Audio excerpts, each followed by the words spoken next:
Hi there, I'm Mike. Well, that for you today is January 2021's Zanini Box. Yes, our first unboxing of the year. If this is your first Zanini Box unboxing, Zanini Box is basically just a bunch of pins and cards. So if pins and cards aren't really your thing, then you probably don't have to watch this. But pins and cards weren't initially my thing. Actually, cards have pretty much always been my thing, but pins are not my thing. But this has slowly turned me on to pins. If you watched my last one, they did sort of redo how this worked again. I do think it's a little bit more simplified. Let's get started with the cards. The cards here come in a plastic holder. You can put it in a 3-ring binder if you have one, or just fold it up and put it back in the box and put it in your closet if you don't. That's definitely not what I do. You get 9 cards. The cards themselves are really nice and thick. They're cardboard, but they're not like the baseball cards I was used to. They're a lot thicker than that. The first 3 cards are comic based. We have X-Men. This is the first issue of X-Men cover right there. Classic X-Men. Got covered up Iceman and Marvel Girl, or Jean Grey. You can see Beast, pre-Beast transformation, Angel, pre-Archangel. There's a lot going on there. Probably my least favorite outfits of all of these guys, but I do understand they're iconic. This was published on September 1st, 1963. The writer was Stan Lee. The cover art was done by Jack Kirby. You can see on the back here, I knew all that because it actually says it. In the bottom's a QR code. So you can, if you want to, scan that and then it will take you to like an Amazon link to buy it digitally. There's a little spot there for getting an autograph if you want, and that's true for all of these. So let's take a look at card number 2. We have the Amazing Spider-Man number 12. Published by Marvel, obviously, May 10th, 1964. Writer Stan Lee, cover artist Steve Ditko. And that is unmasked by Dr. Octopus. Ooh, so bad. J. Jonah Jameson's like right there in front too. And in the last comic book one, we have Action Comics number 4, published by DC Comics, September 7th, 1938. The writers Jerry Siegel and Russell Crowe. The cover artist is Lee O'Meara. I have no idea. I know Action Comics is DC. Superman debuted in Action Comics. Outside of that, I have no idea what's going on in any of these. I think they're just serialized sort of adventure action type stuff. You can see like a Canadian Mountie. I'm glad they didn't bring him into the folds of the DC universe. Yes.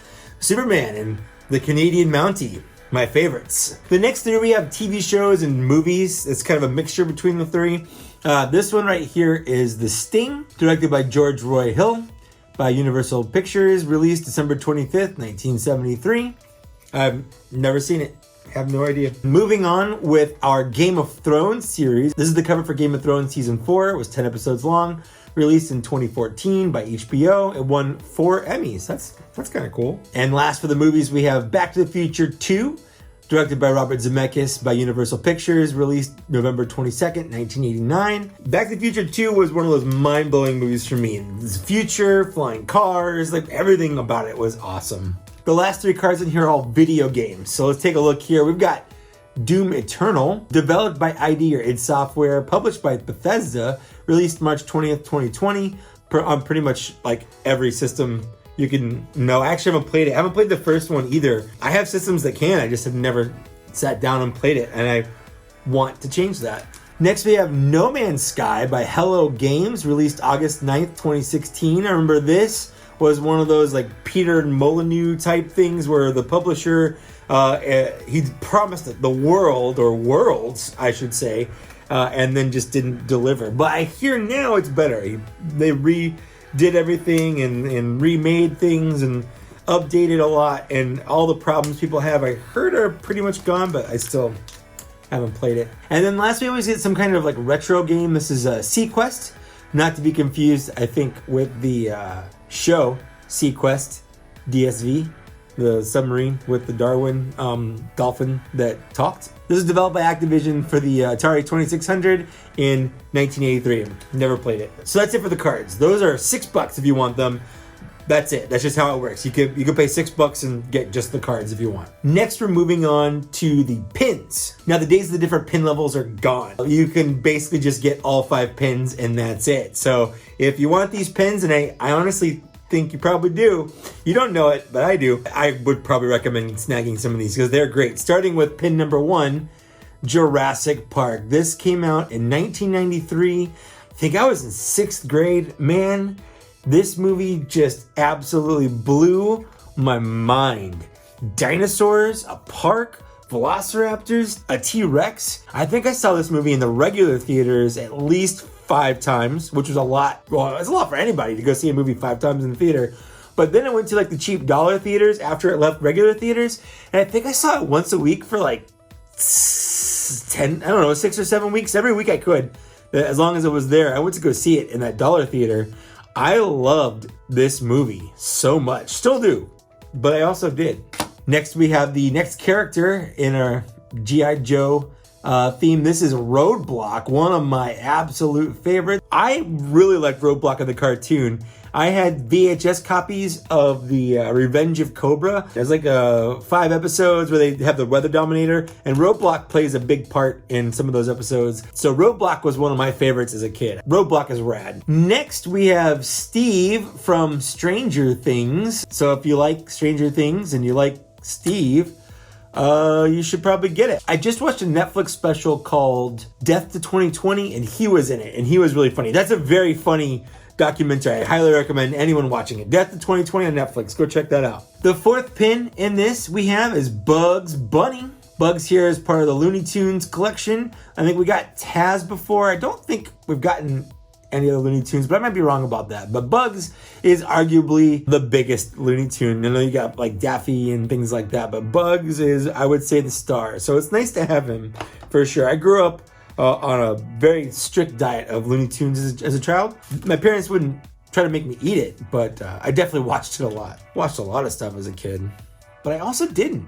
It's weird. Lastly, and this is hands down, I'm just gonna ruin that. This is hands down my favorite pin. We have Skeletor from Masters of the Universe. When I think about all the things I did watch as a kid, you know, I had like G.I. Joe and Transformers, and I loved them, and I was pretty young for those. But I think Masters of the Universe, I think He-Man was my first. I think my earliest memories involve He-Man toys and watching He-Man on the TV. I think that was pre-Transformers and pre-G.I. Joe for me. I really do. I always, in my collection, have to have some version of He-Man and some version of Skeletor because they are the most nostalgic of all nostalgia for me. Now, I'm pretty sure, I might be wrong, I'll put the price down here if I'm wrong, but if you want to get all 5 of those pins, it's $15. And that's it. It's just $15, you get 5 pins. It's not a bad deal, in my opinion. If you want to get the pins and the cards here, you can do that for $20. And I think that's a really good deal. I really do. The cards are great. The pins are great. $20 and you got them. Now, they've recently started branching out. And all of these pins, if you would prefer, you can get all of the pins as magnets.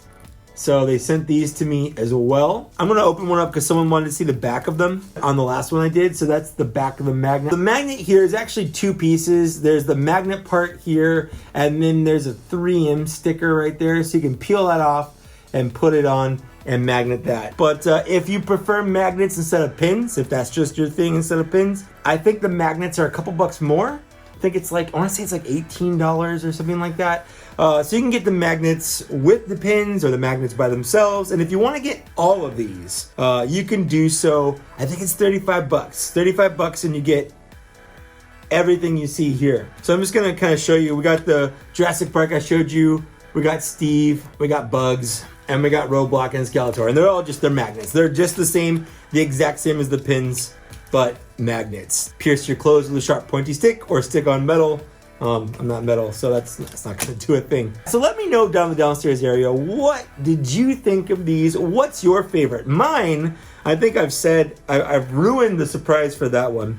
But I'm going to do this live here. My least favorite of these, I'm going to say, is Steve. I like Steve. I like Stranger Things, but Steve is my least favorite. Bugs is going to be number 4. Oh, this is tough. Jurassic Park is going to be number 3. G.I. Joe is going to be number 2. Skeletor is going to be number 1. That's my ranking right here. And this is tough because in any other box, any of these top 3 would have been number 1 for me. So it kind of sucks they all came out at the same time because I really did have to like pick and choose there. But that's it. Let me know down in the downstairs area what you thought of Zanini Box. Do you like it? Did you want to get one? If you do want to get one, you can use my name right here, mikekaess, and get 10% off your very first order. Not any orders after that. Don't even try it. Actually, you could try it. I don't think it actually does anything. I don't get a kickback for this, but Mr. Zanini does send these to me for free, and I'm very grateful. And if he stops sending them to me for free, I might actually start buying them, even though pins are not my thing. I genuinely like these. With that, thanks for watching. Thanks for getting this far. Like, share, subscribe. Hit the bell for more notifications if you want to see more from my channel. Unboxings, Black Series reviews, all kinds of general nerdery. I'd like to take a moment to thank the people here for supporting me on Patreon at an unboxing level or higher. If you want to see your name here, you can head over to my Patreon and pay the money to be on here. That's just how that works. And it does go to support the channel. If Patreon is not your thing, I do have a YouTube membership. I don't shout out to YouTube that much, but you do get special emojis and a cool little thing next to your name when you comment and you're in the chat. So that's kind of fun. And that's only $1. So if you want to do that, there's a link down in the downstairs area for that as well. But with that, thanks for watching. Thanks for getting this far. I'll see you later. Bye.